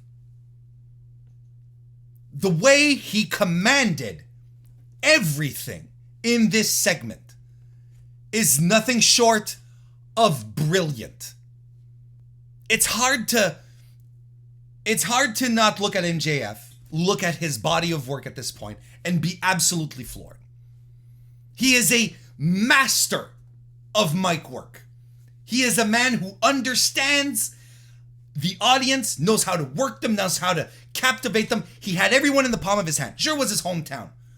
But he worked this segment. He worked hard for this segment. From top to bottom, a master. Not a master class. This cannot be reproduced. What he did cannot be reproduced. This is the kind of stuff that WWE looks at and they're like, we need to do something like this, but they're going to overly script it and overly produce it and it's just going to fall apart. This is something, this contract signing, the way it happened, could not have been the way it happened in any other circumstance with any other person than MJF manning that microphone. Brilliant, legendary stuff. This guy gets it. And we've said it before. We'll say it again because it's so damn true when it happens.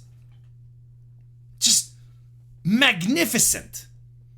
Magnificent mic work. You've got people backstage going, man, if I just had a third of what he had. Can you imagine if Jungle Boy had just a third of what MJF is able to do? He'd be unstoppable.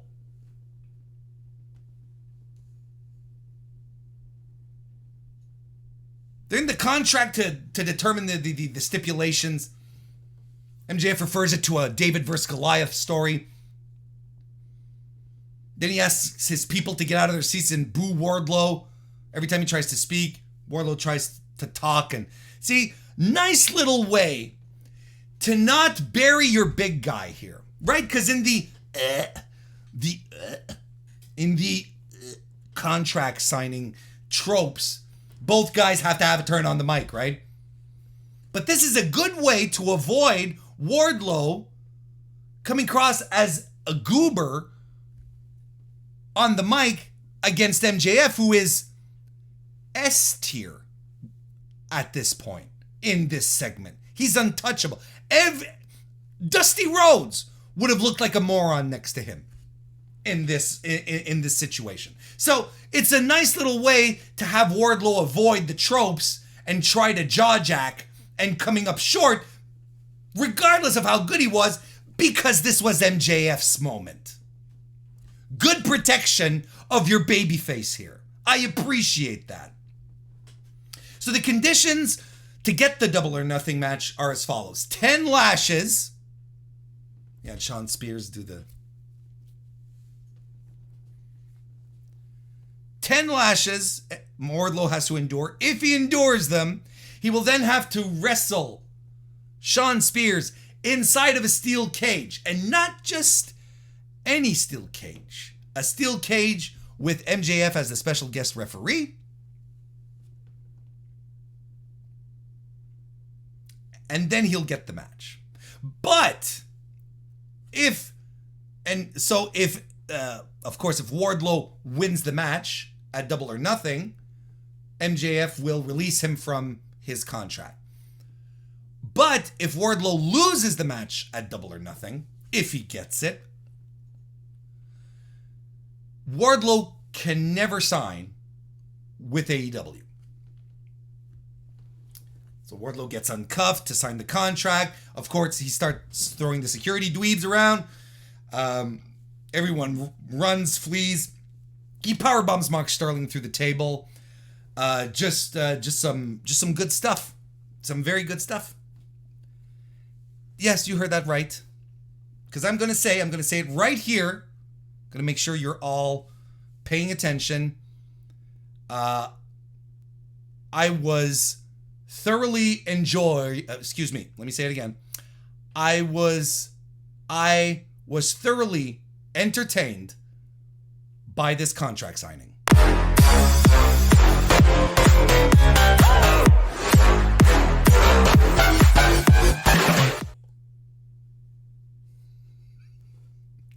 It's 1 in a million.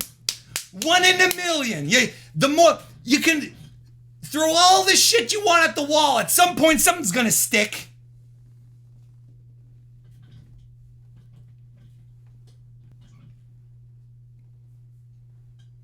Anthony Walsh, nice to see you. Welcome to the chat. Let's go into the FTW title match. Ricky Starks successfully retained his title against Jungle Boy. Fun little match. Some good chemistry, I find, between Starks and Jungle Boy. Good stuff.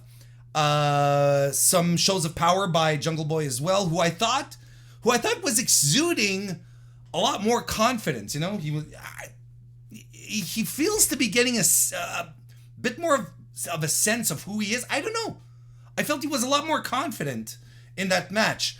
There's a spear by Ricky Starks, a snare trap by Jungle Boy. Swerve comes out to keep Starks honest, but it just ends up distracting the ref, which allows Jungle Boy to get the visual pin on Ricky Starks. And the ref comes back, and of course, well, Ricky Starks is out of the pin, and everyone's sort of pissed off. Rochambeau. Starks retains, and after Christian Cage and Luchasaurus come to the ring, blowing past Strickland as they come out, Keith Lee comes out. We've got Powerhouse Hobbs there as well. So we got 3 tag teams. And Jungle Boy is sulking in a corner.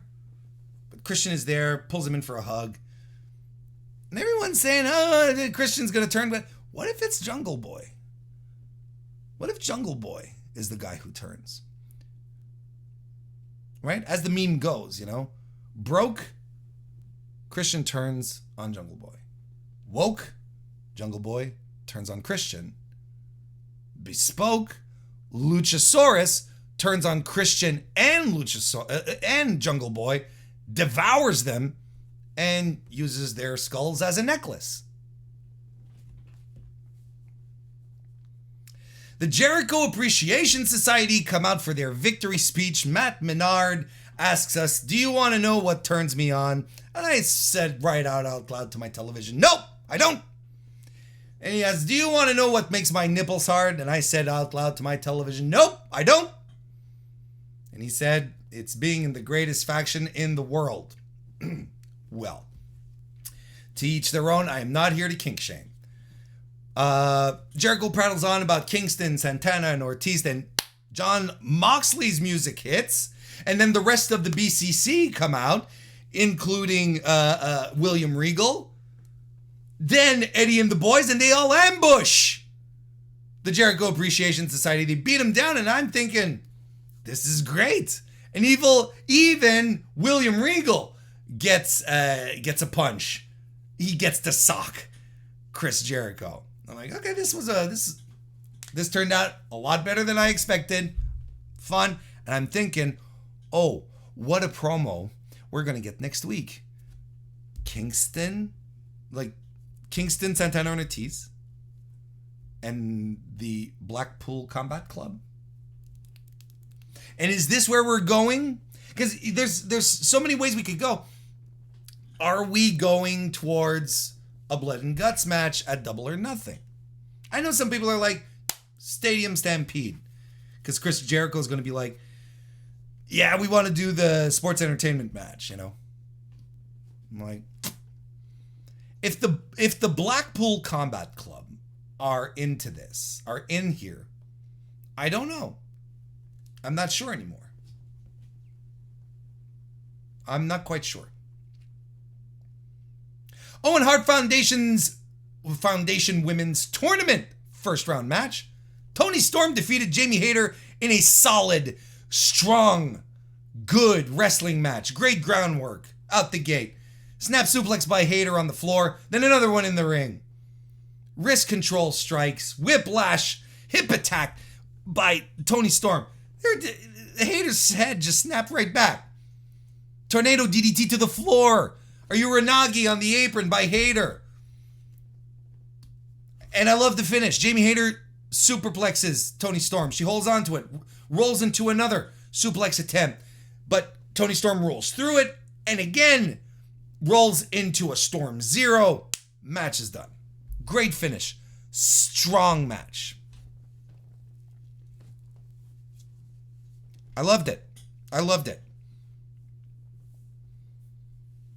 Heard a lot of people talking this week about NXT 2.0 ratings when they had so many women's matches on the card, right?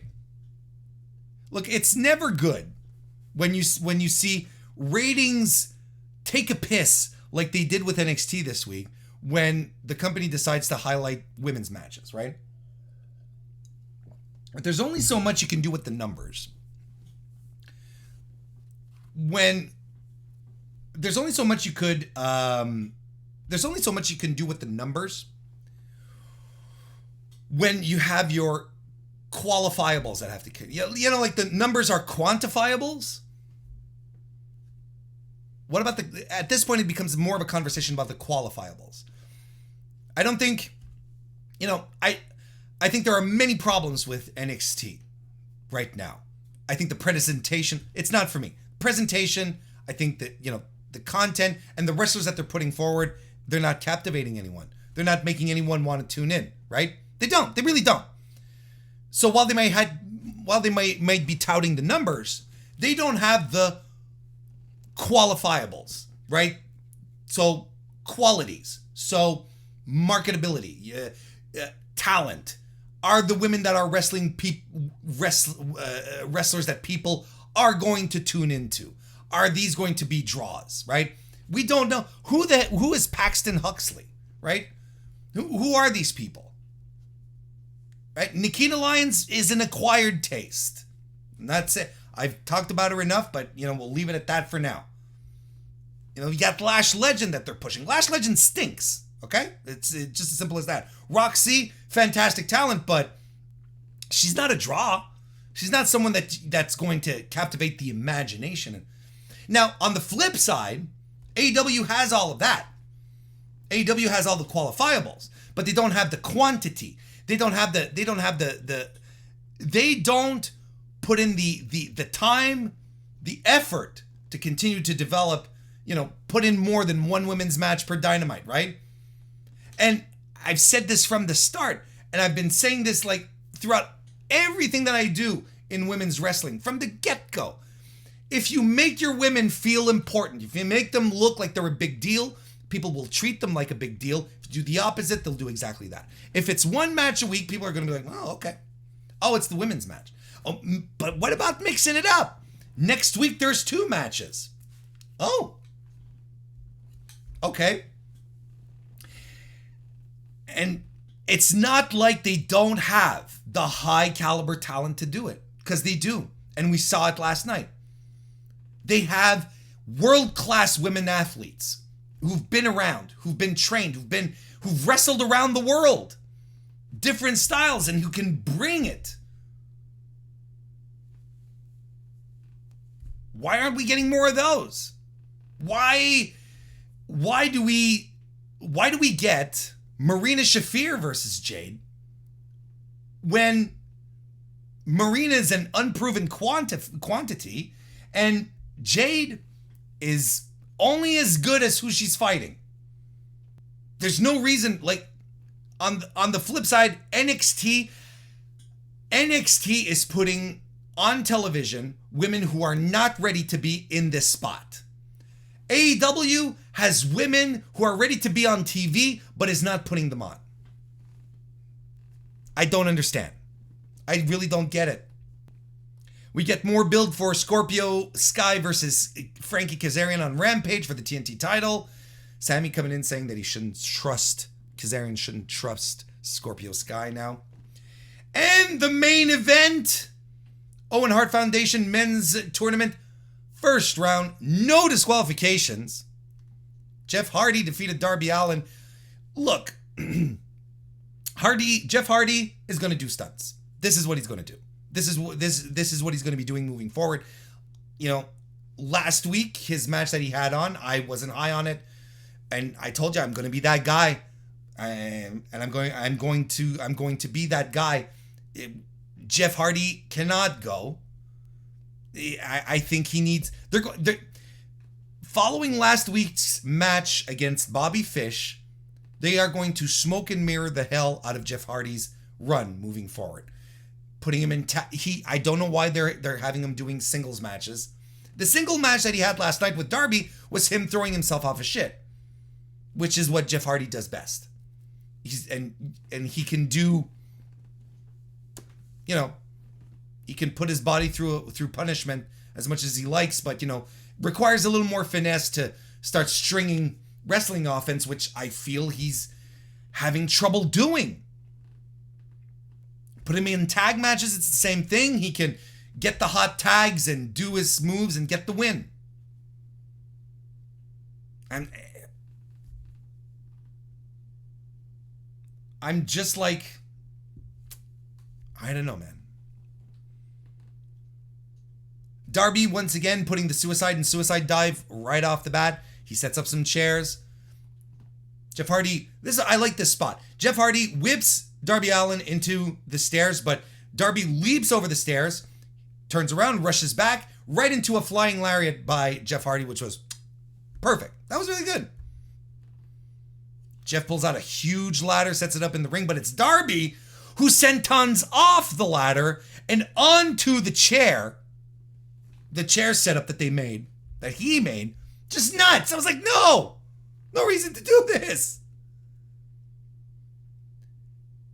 Jeff Hardy later dives off the top turnbuckle onto Darby Allin, who's lying on the upright steel stairs, but Darby moves out of the way and Jeff falls flat right on the steel, and I'm like, my God, man.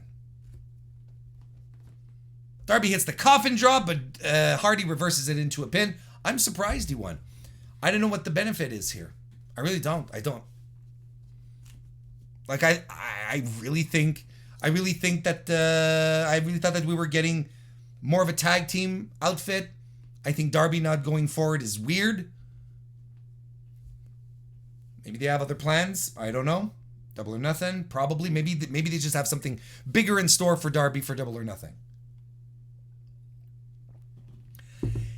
Anyway, despite my gripes, my little gripes here and there, especially in the main event, which was fine, don't get me wrong, like, you know, but it's a stunt show that we saw. Last night's Dynamite is an all-timer. I thought it was great from top to bottom. You know, everything good to excellent. I'll say it again, they made me like a contract signing, so what are you going to do? It was an all-timer. I thought it was one of the all-time great Dynamites. Just fantastic stuff.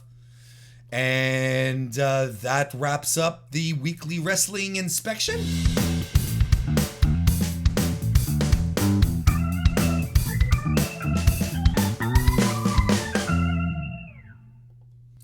Before we step out, I want to say hello to Kristen Ashley, the First Lady of the Mr. Warren Hayes Show. Yeah. Who's joined us to tell us that she was here all along, but she was writing a special interview with Miyu Yamashita. And she wanted to hurry up to say hello, but do check that. We're getting the big interviews, is Kristen doing. Getting the interviews no one else is getting. Nice interview with the fantastic Miyu Yamashita, who is going to be hitting the American soil very soon. Could she be Britt Baker's Joker opponent?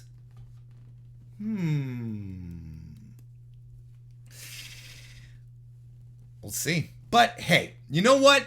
In the meantime, I want to thank you all for joining me this evening. I am particularly proud of the show tonight. I don't know. I always enjoy doing the show, but tonight as I was getting everything together, I was particularly happy with it. I was like, tonight's going to be really good. It's going to be some solid stuff, some juicy stuff that I know that the above average, intelligent wrestling fan, like the viewers and listeners of the Mr. Warren Hayes Show, will be able to appreciate. And I hope I delivered. Thank you very much for joining me. Look, if you haven't already, leave a like. If you're a first time here, subscribe. Never miss a Mr. Warren Hayes Show ever for the rest of your life. Never miss a Hot Chicks and Hand Dogs podcast for the rest of your life. It's all here. It's all happening here. I appreciate it, and I appreciate all of you a great deal. So I hope everyone has a great rest of their evening and a fantastic weekend. Guess what? I'll see you next time.